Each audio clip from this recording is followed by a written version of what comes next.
Morning. मी मनीषा तुम्हा सर्वांचं आपल्या नवीन व्हिडिओमध्ये स्वागत करते. तर आज वटपौर्णिमा आहे आणि वटपौर्णिमा म्हटलं की वडाच्या झाडाची पूजा वगैरे हे सगळं तर आलंच. आता आपल्या पतीचं आयुष्य वाढण्यासाठी आपण वडाच्या झाडाची पूजा करतो, त्याला 7 फेरे मारतो, दोरा गुंडाळतो.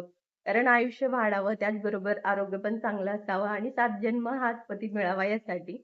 तर आता प्रत्येकाचं सणाच्या दिवशी थोडीशी घाई-गडबड होतच असते. कारण सण म्हटलं की पूजेचं साहित्य, पूजा वगैरे, घरातील स्वयंपाक आणि त्याचबरोबर आपलं रेग्युलर जे असतं ते पण करायचं असतं. आता जास्त करून लेडीजची खूप धावपळ होऊन जाते सणाच्या दिवशी. कारण त्यांना पण तयार व्हायचं असतं, रांगोळी वगैरे हे. तर आता चला माझं सुद्धा बाकी सगळं काम तसंच राहिलेलं आहे. मला सुद्धा आवरायला घ्यायचंय. तर आजच्या दिवसाचं जे काही रुटीन असेल ते मी तुमच्यासोबत शेअर करणार आहे. इथे ना मी थोडीशी अशी सिंपल अशी रांगोळी काढली होती. वडाचं झाड काढलं, त्याचे थोड्याशा पारंब्या आणि कलश, वटपौर्णिमा नाव वगैरे टाकून आणि एवढी छान रांगोळी काढलेली माझी. मी जसं का घरामध्ये एंटर झाले लगेच मोडून टाकली. त्याच्यामुळे मग मी अगोदरच थोडेसे व्हिडिओ काढल्यामुळे माझ्यासाठी फायद्याचं झालं. चला तर मग आता माझं बाकीचं आवरलेलं आहे, देवपूजा वगैरे सगळं झालं आहे. तर आत्ता तयार व्हायचं आहे. तर मग मी साडी वगैरे काढून ठेवली, तर तुम्हाला साडी पण दाखवते. आणि गेट रेडी विथ मीचा पण एक व्हिडिओ आपल्या शॉर्ट व्हिडिओमध्ये येऊन जाईल, तिथे तुम्ही पाहू शकतात. आणि इन्स्टाला फोटोज वगैरे आजचे जे आहेत ते तुम्हाला दिसतील. इन्स्टाला पण जिद्दी मनीषा म्हणून आहे, तिथे तुम्ही फॉलो करू शकतात. म्हणजे तुम्हाला व्हिडिओज आणि फोटोज तिथे पाहायला भेटतील. चला मी तुम्हाला साडी दाखवते. इथे मी माझी सगळी तयारी केली. तर ही साडी अशा प्रकारची आहे. असा जांभळसर कलर आहे आणि हा साडीवरचा ब्लाऊज आहे, ही साडी. आणि ही ज्वेलरी मी खास याच्यासाठीच मागवली होती की मला उद्या वटपौर्णिमेसाठी पाहिजे. तर ही महालक्ष्मी पॅटर्नमधली ज्वेलरी आणि झुमके आहेत आणि या बँगल्स मागवल्या होत्या. मला खूप आवडल्या होत्या, पण मला असं वाटते की यांची थोडीशी मोठी साईज आहे, त्यामुळे मला येतात की नाही काय माहिती. चला मी पटकन तयार होते आणि मग नंतर पाहू. मेकअप करण्यासाठी मी खूप एक्सायटेड होते, कारण मी नेहमी मेकअप करत नाही, कधी कधी, आणि सणाच्या दिवशी तर करायचंच राहतो. मी पटकन साडी वगैरे वेअर केली आणि मेकअप करायला लागले. इथे जी मी प्रायमर लावते ते स्विस ब्युटीचं शिमरी शेडमधलं प्रायमर आहे. ते थोडंसं लावलं ना आपल्या चेहऱ्याला थोडीशी चमक देतं. जो आपला नॅचरल स्किन टोन आहे त्याच्यापेक्षा थोडासा व्हाईट दिसायला लागतो, म्हणून मी तेच यूज करते.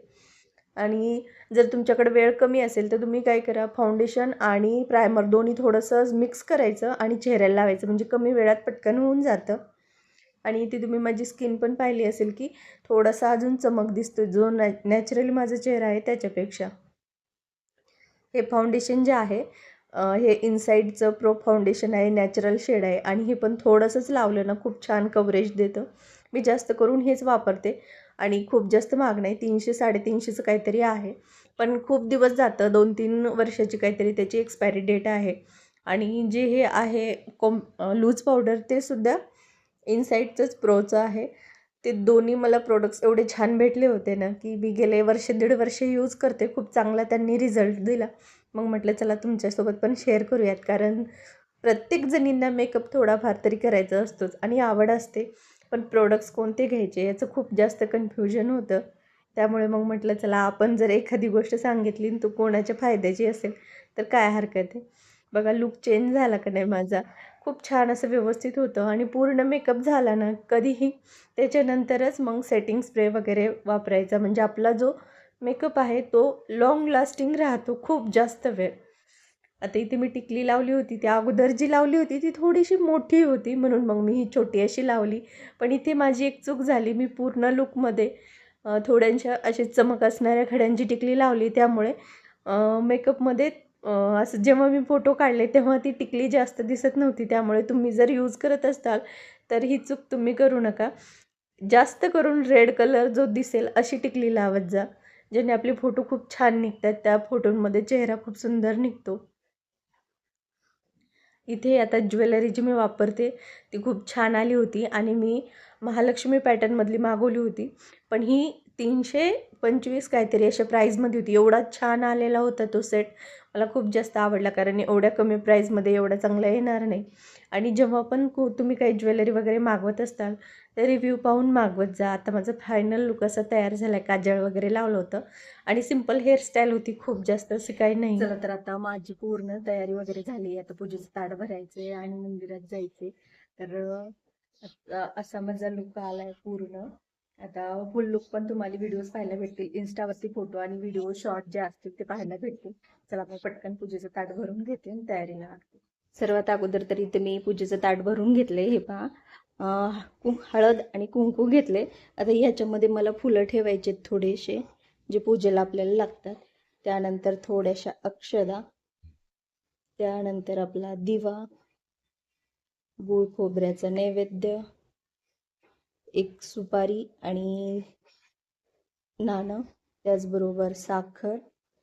आणि आता ही आरती विझू नये म्हणून मी हे एक घेतले, जे आहे नंतर ठेवायचे, हे साईडला ठेवते. आणि हे आपलं पूजेचं, त्याचबरोबर विड्याचे 2 पाने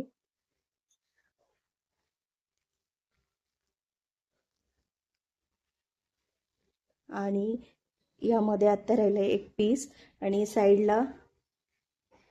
इथे साईडला मी गहू आणि आंबे घेतलेत. तर मला छोटे आंबे भेटले नाहीत, तर असे मोठे मोठे आंबे घेतलेत. जाऊ द्या म्हटलं, छोटा घेतला काय आणि मोठा घेतला काय. चला, असं माझं पूजेचं आणि पाण्याचा एक कलश घेऊन सगळं तयार झाले. मी पटकन आता बाकीचं नैवेद्य वगैरे आवरायला घेते. तयारी वगैरे सगळी करून मग आम्ही निघालो होतो पूजेला, दोघीजणी मैत्रिणी. ही जी आहे ही माझी मैत्रीण आहे आणि मुलांना पण सोबत न्यायचं होतं. त्यांना घेऊन गेल्यामुळं मग मला थोडंसं झालं की थोडा वेळ लागला तिथे पूजा करताना तरी चालेल. इथे मी पूजा करत होते.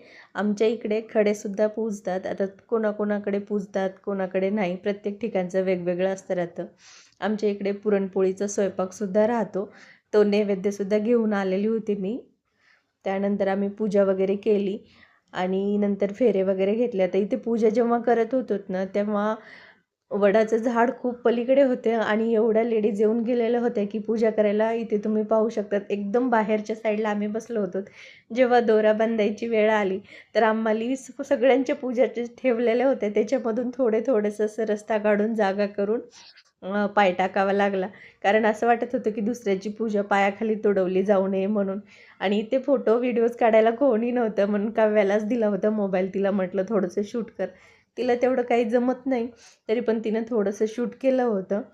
आणि त्याच्यानंतर मग ओट्या भरायच्या होत्या. त्या ओटीला तुम्ही कोणतेही फळ घालू शकतात, पण आमच्या इकडे जास्त करून आंबे वगैरे घालतात. म्हटलं आता दुसरं फळ कुठे शोधत बसू, जे आणले होते तेच घेऊन आलो होतो. आता प्रत्येकाच्या मनावरती राहतं की किती जणींना घालायचं. तर ह्या जे बसलेल्या होत्या त्या आमची वाटच बघत होत्या. या दोघींची पूजा झाली की या दोघींना बोलवत, म्हणजे 5 जणी होतात. 5 जणींच्या ओट्या भरून जाता येतं म्हणून, कारण सगळ्यांना घरी जाऊन पण आवरायचं असतं. मग सगळ्यांनी एकमेकींच्या ओट्या भरल्या. तर इथे मी जेव्हा भरत होते तेव्हा काव्याने शूट केलेलं होतं. सगळ्या जणींना हळदी कुंकू लावून ओटी वगैरे भरली, पाया वगैरे पडून घेतलं.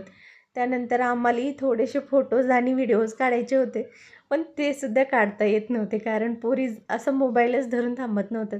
तरी आम्ही 5 जणी होतो, त्याच्यामुळे मग एक ग्रुप व्हिडिओ काढला. हा पण तुम्हाला व्यवस्थित एडिट वगैरे करून इन्स्टाला टाकल्याच्यानंतर तुम्हाला दिसेल तिथे. आणि संध्याकाळी जेवणामध्ये काय पुरणपोळी आणि भजे, पापडी, आमटी, भात असंच राहतं. दुधा वगैरे सोबत खातात. तर जास्त संध्याकाळी मला काही शूट करता आलं नाही, कारण खूप हालत जाम झाली होती.